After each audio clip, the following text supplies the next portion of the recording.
Today, they put 5 goals against Vancouver. Tough night for the Whitecaps.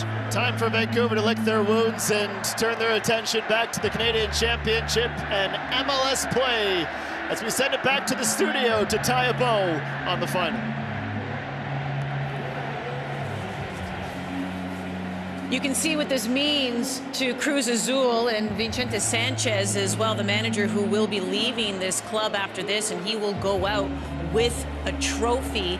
That is now 7 in the history of the franchise as they officially tie Pumas for most Champions Cup wins. Complete devastation for the Canadian side.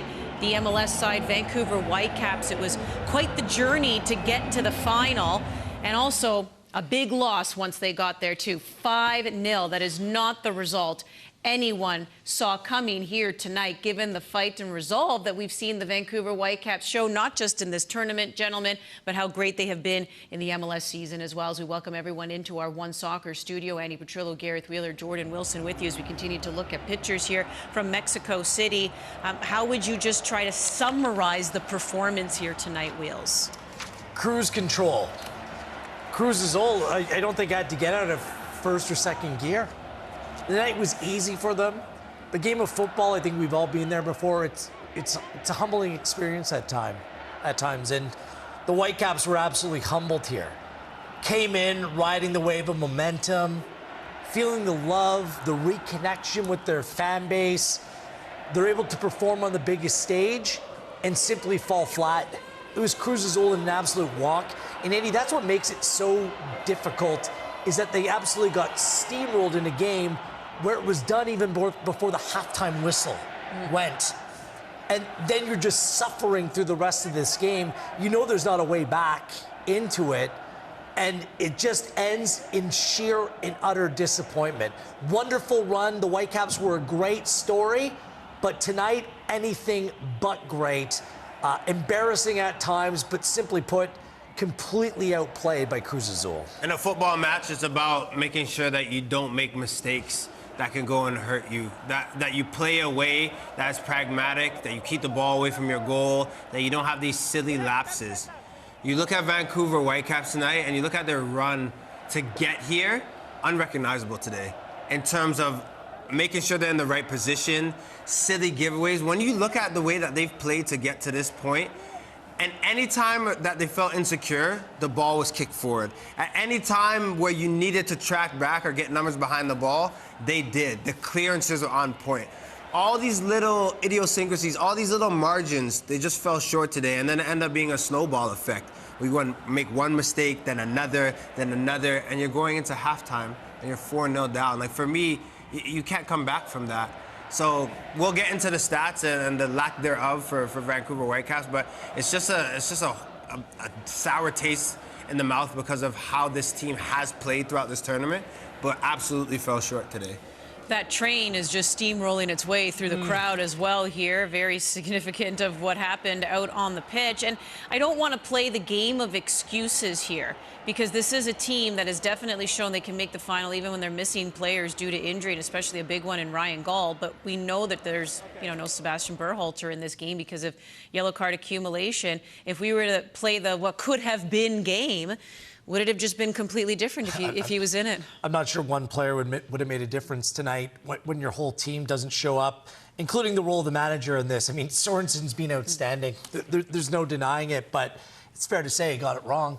I mean, they played into these, I call them simple traps that Cruz Azul were laying out there all game.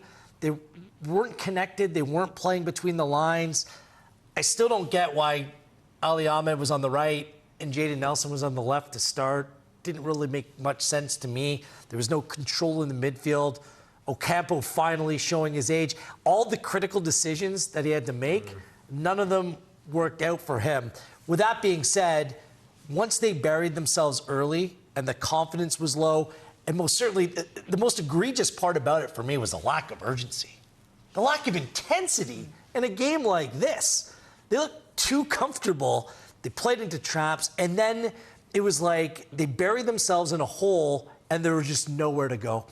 They had no ideas, and they were simply exposed in front of Concacaf here tonight, which hurts because we know what the character of this group are, how close these players are, and what they've been able to do as a collective.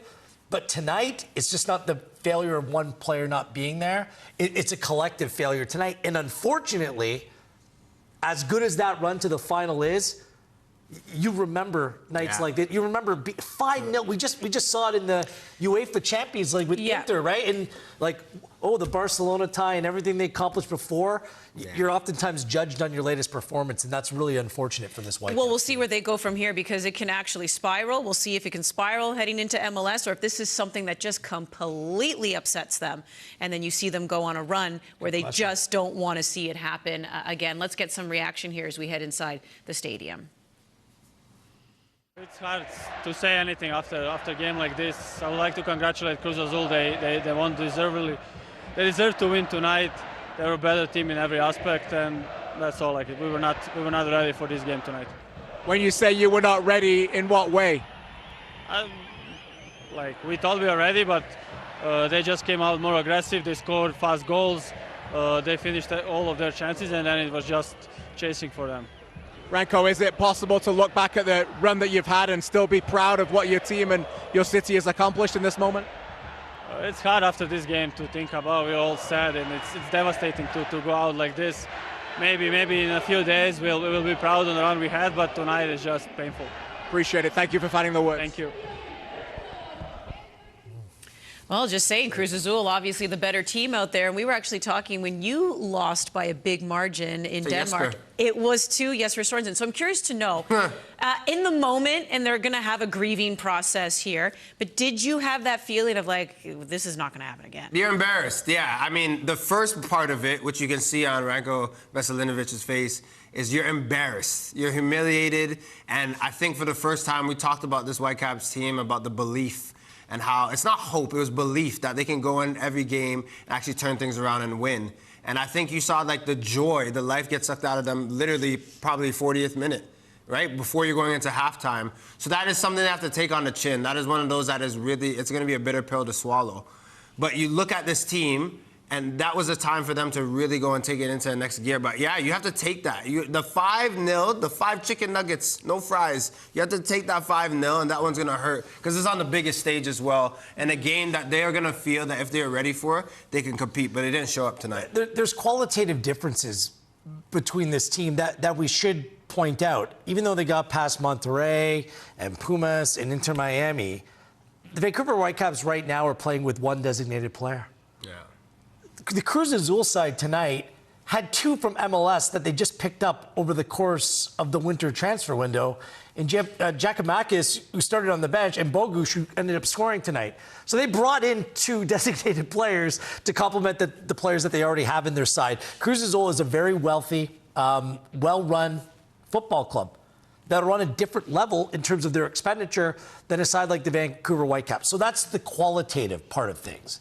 But the gap between these 2 teams is not that big. And that's why you hear from Ranko Veselinovic. He said, one day we're going to be able to look back and maybe be proud of what we accomplished. But tonight, they know that they let themselves down. That's the most disconcerting, or the worst part about it for these players, is that they know they have more to offer. They know that they could play better. They look shell-shocked. Like, a number of them look like they've never been on a stage like that before. And then you look at the experience in that Cruz Azul side. It's just a completely different level. But that's what they'll feel like they let down themselves. If you lose playing your brand of football, if you lose being high energy, forward pressing, shots on goal, getting into the box, like there's fluidity, there's a bit of vibes, and you lose. Even if you lose 2-0, 3-0, but you go down swinging, playing your way, you can live with that. The fact that this is going to be, this is going to hurt so much and for so long, because this is a Vancouver Whitecaps we hadn't seen all season. Think back to Saprissa, where they're trying to sort out things, and Gondo and Ahmed was trying to find crosses, and they looked a little bit out of place.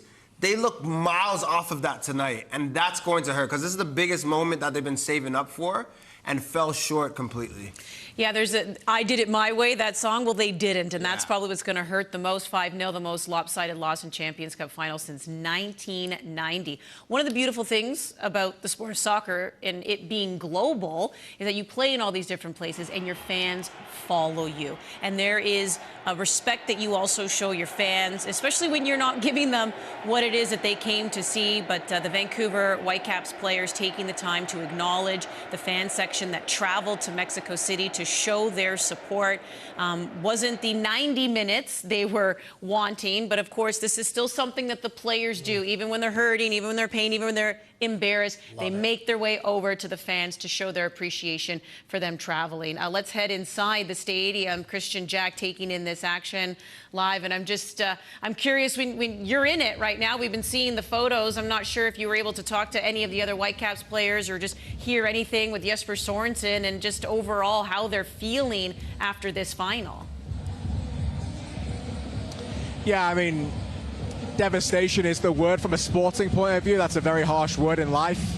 But, you know, the devastation is the word I think that comes to mind from a sporting point of view. Pedro Vitti, just to my right, in tears with a towel over his face. It's difficult for him to even look at the field as they're starting to celebrate here. And Jesper Sorensen, I just having a quick word with him, and he just said, not much to say. And I think he wanted to say something else. On top of that, it's just how one-sided the game was. Look, I haven't heard much of what you guys have had to say so far, but I'm pretty sure you've covered it all. What we witnessed tonight was an annihilation. And sometimes that happens at the harsh levels of finals. The pure top level of a football club tonight, a football club that's been the best team in Mexico for a full season, and weren't able to get over the line domestically because of their rivals, Club America, who they tied tonight, by the way, with 7 continental finals, and that means a lot to this fan base. Weren't able to get over the line, and that's why their coach is leaving. And all the pressure was to try and save the season tonight. They've had 13 days to prepare for this game. And they were the overwhelming favorites, and they played like it. They stretched the field magnificently. Rotundi and Sanchez, the Whitecaps couldn't get out of their traps and their presses. But inevitably, the clock struck midnight for the Whitecaps, and the way that they played to get here in the end, I think, cost them, because when they went down a goal and another goal, they never sat back and they never dropped deep, and they were a little bit naive tactically at the highest level to survive. I don't like criticizing them. It's not me on the field. It's a very difficult job, but in the end, it was, as I said, a comprehensive footballing massacre at the highest level, and it's a difficult one to display, and a difficult one for the Whitecaps to stick by in what was the biggest game of their MLS era. All right, KJ, I know they're going to start the presentation soon, and obviously the Whitecaps having to take that in. Thank you very much, KJ. So yes, 5-0 the final here tonight, and that's all 3 Canadian teams have now made this final, this tournament final. Not one's been able to get over the finish line. So CF Montreal, the first ever Canadian side to get there. They did that in 2015.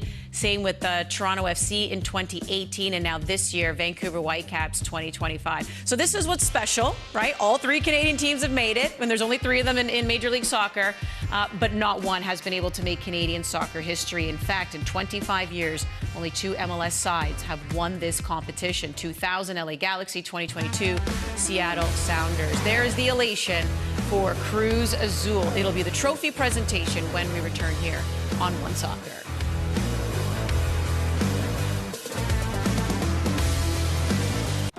Parrots are incredible animals. Another overdue bill? They're also extremely intelligent. Forgot to pay again. And they also repeat things they hear a lot. The new BMO Eclipse Rise Visa card rewards you with points for paying your bill on time every month to help build a routine. Rewards you with points? And you get 5 times the points on things like groceries, dining, recurring bill payments. For paying your bill? But also you get... Every month? And just remember... Build a routine, huh? He is a talker. BMO. Canadian soccer fans, we're different. We cheer on the Reds while cheering out our motherlands and each other's lands. Soccer is in our hearts. Our roots are on display, not to divide, but to unite. Because to us, soccer's more than just a game. It's who we are. From coast to coast to coast, it connects us all. Cheers to us. Cheers to the game. This isn't your first time flying to show support for your team, but it is the first time you used the wrong kind of paint. It says here you could try mayonnaise. WestJet, where your story takes off. For generations, we've put more goodness in so you get a whole lot more out of every single delicious egg. A lot goes into a little at Burnbrae Farms. Here we go. Group A or Group B? 2A, 1B. Allergies? Bees. Next kid. Hey. Application is done. Just waiting for the submit window. Whatever happens, I love you. Oh my gosh, I'm feeling good about this. They're in. Oh, yes. What cable internet connection? We're not in. When the stakes are high, why rely on cable internet? Switch to TELUS Pure Fiber, Canada's most reliable internet technology. Dear supporters, you know who you are and where you come from. Local, passionate, undeniably Canadian. You are the soul, heartbeat, substance, community. This is for you with gratitude, made in Canada for all the world to see. So go forth, grow your ranks, and get stuck in. Halifax has never won in Hamilton. Last time, Forge ended their TELUS Canadian Championship run. Nova Bully puts the match to bed. Now they're back. St. Turf league stakes as two midfield maestros go head-to-head. Becker for Forge, Caligari for the Wanderers. Is this the day they break through? It's time, Tasher! The Canadian Premier League, Forge, Halifax. Sunday on TSN and One Soccer. It's like a Dr. Jekyll, Mr. Hyde when it came to this final in the Vancouver Whitecaps. I mean, those are some fresh zeros at the top. The hat trick they did not want on the full-time stats sheet. 5-0 the final for Cruz Azul, 18 shots, 8 of them on target. So Whitecaps, I mean, Brian White was non-existent in this game. Trying to get the ball to him just seemed like the most difficult challenge there tonight. And there is your final. So when we get to a lot of our moments of the match here, Sam Mitchell, if you're a Raptors fan, 0-0-0. So a lot of moments of the match here, they're going to be Cruz Azul. So let's get to the Volkswagen moment of the match. This is the 8th minute into the game. Ignacio Rivero gets the goal. Did you have a sense here that it was going to be trouble for Vancouver? Yes. Early and often. That was the problem. Andreas Kubas, poor guy. He's going to be the focal point here for a lot of what went wrong because there's no doubt he played his worst game in a Whitecaps kit. He's been a fantastic player, but tonight a million miles off it. But in fairness, because of his involvements in the goals that were conceded, but the rest of the players around him didn't do anything as well. His errors will just be highlighted, but Kubas will be all over the highlight reel for a lot of the wrong reasons here tonight, Andy. I did say, though, when it came to substitutions, I mean, I think we were talking about this a little bit and just how important it is there's a season to be played outside of this Cup final and to keep him in the game. And Jesper Sorensen being a good manager and trying to keep his confidence up. Yeah, you need Kubas. Like, you need him going into this season. But I also think, too, it was a poor day. Footballers are honest. He's going to tell you that, too.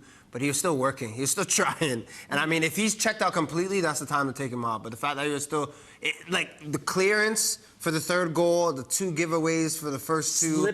Slipping. I hope he was wearing 6 studs, because for me, that's a fine as well, like, on this slick pitch. It was a tough day for him. But I like that Jesper Sorensen just kept him on and said, you know, this guy is going to pay dividends down the road for me. And not yanking him, because that would kill him. This maybe take him 2 months to come back from that. This is why the one thing I'd question, you know, again, the Ahmed Nelson, I can't get over them playing on opposite sides, but not playing Priso from the start. Berhalter was always going to be a significant loss. It was like Cruz Azul loaded up the midfield, and there was no one deep trying to help Kubas in those areas. Priso could have been that guy. I don't think that Priso would have been a 90-minute player in this game, but the last thing you want to do is go down early, then have to chase your way out of it. The fact that they went down so quickly in such like a such a weak way. It was meager, just the way that they went about their business. It just buried them from the get-go. So, yeah, Kubas, poor guy, he's going to be feeling it right now, but so will Vite. So, I mean... Yeah. Well, let's get to the players who are going to be feeling pretty great, and that's the Gatorade performance of the match. Sepúlveda gets a brace in this one. What did you make of his performance? Great movement. I mean, look at this goal. Being offside, knowing when to attack. We spoke about it in the pregame and even doing research, getting ready for this game. He's the type of player that shows up in big moments. And again, his movements, the way that he attacks, look at that. The early leap. Like, this is a Cruz Azul team. We talked about how defensively organized they are. But we also said when they go for it in numbers. They go for it to kill. And we saw that today 5 times. Like the shots, the way that they're picking out these shots and these goals, I mean, there was class from them. So Vancouver made their life easy, but some of those finishes, you're right, were class. Like, they ended up scoring in 4 of their first 5 shots on target. And, like, the one off the post, like, finishes. Yeah, clinical. They just punish mistakes. That's what they got to do.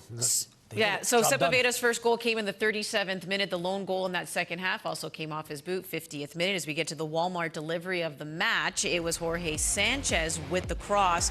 And this was pretty much, I mean, when we thought the Vancouver Whitecaps could make any kind of comeback, any kind of go of it in the second half, this was the, I don't want to say nail in the coffin. It really felt like the 3rd or 4th nail in the coffin. The marking, it's in transition, but Laporta had a man behind him, so he had to be cognizant.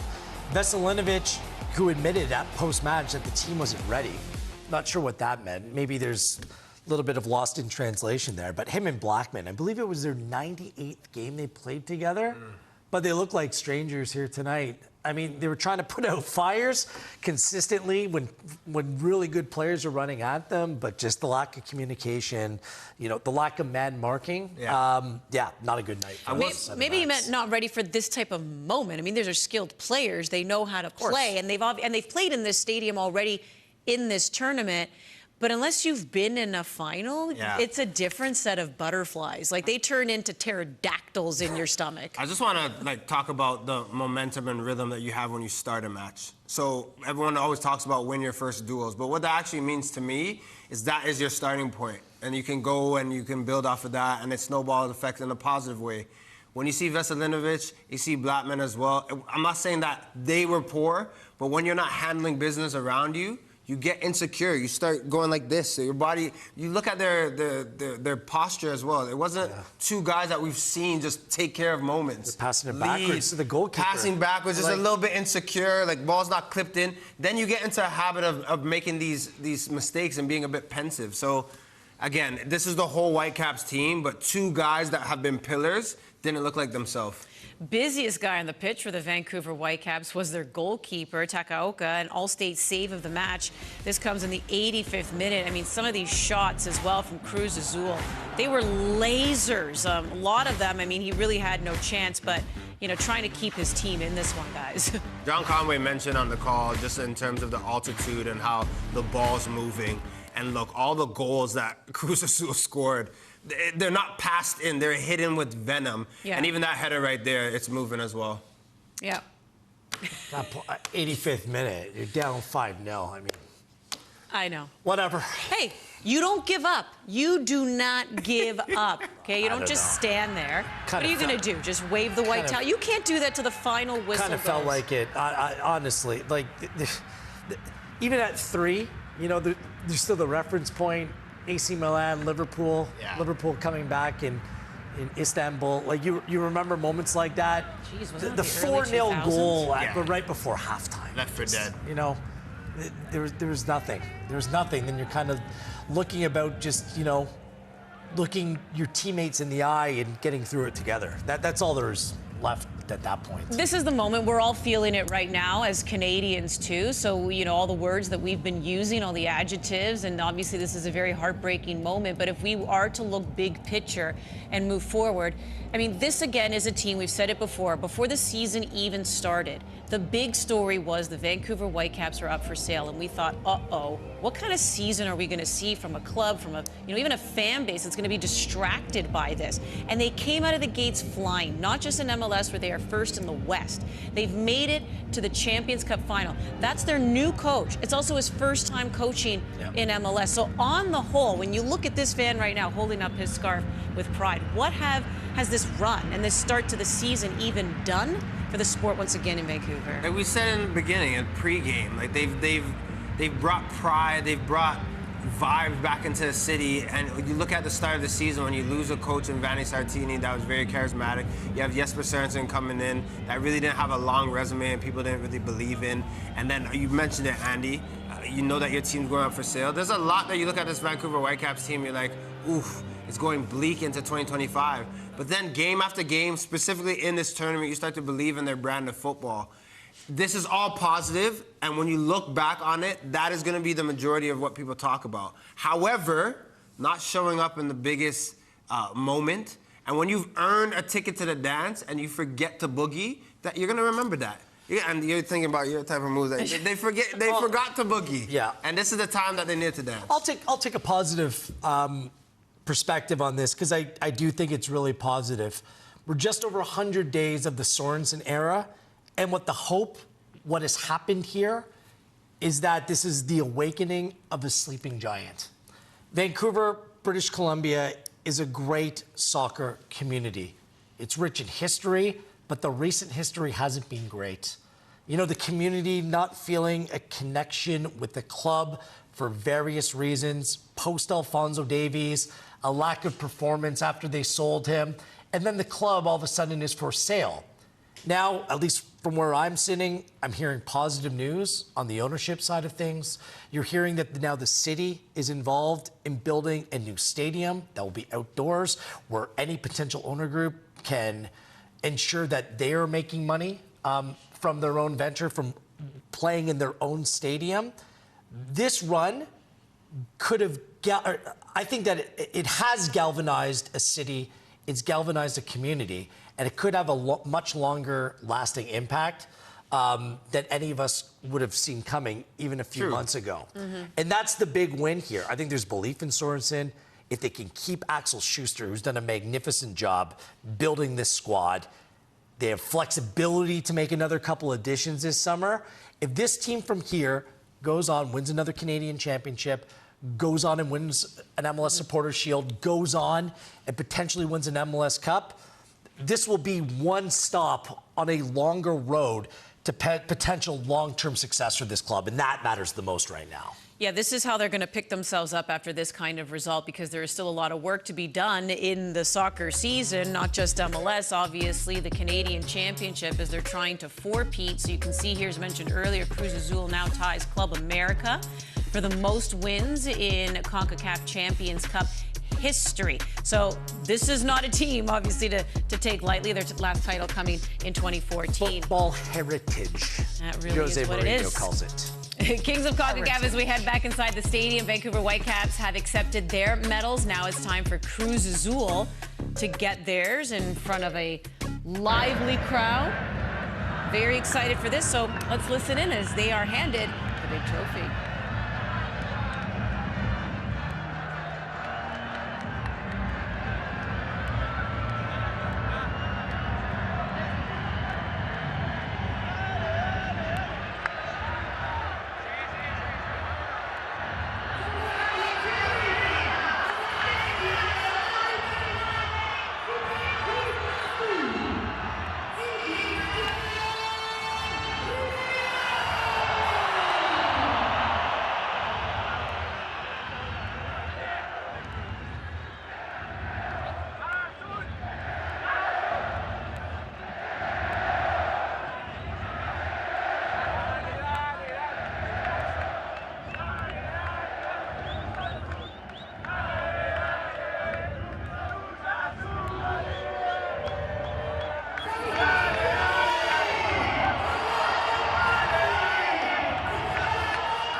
Well, we knew history was going to be made tonight. It was either going to be the Vancouver Whitecaps becoming the first Canadian team to win this tournament, or Cruz Azul would go on to tie for most wins. And it turns out it was the latter, much to the dismay of a lot of Canadians. But as we put a bow on the tournament, and I know this is the lasting taste in your mouth, and you're talking about being, two left feet out on the dance floor. But if you were to look at the tournament as a whole, how would you summarize it for Vancouver? They weren't expected to be here. We have to be frank about that. No problem. This is me talking about not this match and just the road to get here. And all that was said and all the videos that were made, it proves true. Like, they really made people believe. They made Canada believe, but also that city believe in their football and restore that. And I think it was something that was started. So for that, this has been a positive experience. Then you just think about today's game. Let's just leave it there. Yeah. Just leave it there. It's really too bad this game couldn't have been in Vancouver. That's what I get back to. If Vancouver's hosting this game, there's so many little ifs, right? I'm not saying like they would have gone on to win this game, but the vibes that would have brought, like for me, my lasting memory, and what I'm taking away from this. At the start of the tournament, I was kind of calling out like where Whitecaps fans getting behind their team in this tournament, some very small attendances. Then gradually they built momentum and they realized what this tournament is all about. And that night, when they beat Lionel Messi and Inter Miami in Vancouver, I mean, that is a moment that fans in that stadium will never forget and has helped take this team to a different place. So no Messi, ends up being no party, unfortunately, for Vancouver, but a great away trip for their fans in Mexico City, and plenty to build off of moving forward. Thousands of them traveled to Mexico City. We checked in at Terry Fox Plaza in Vancouver, BC, where they had a capacity of 2,500, and more people were on the outside trying to get in. So yeah, Vancouver Whitecaps, I'd say you got your city and you got a lot of the nation on board as well. It just wasn't the ending you had scripted for yourselves. 5-0 the final. Cruz Azul, they are the winners of the 2025 Concacaf Champions Cup. That's it for us in the post-game show. That's it for me. You guys stick around for more in the world of football and also this match. Match night's next.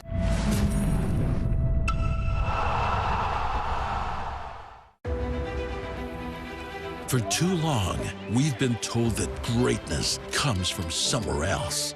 Sorry, that ends now. We are the Canadian Premier League, proudly built for you and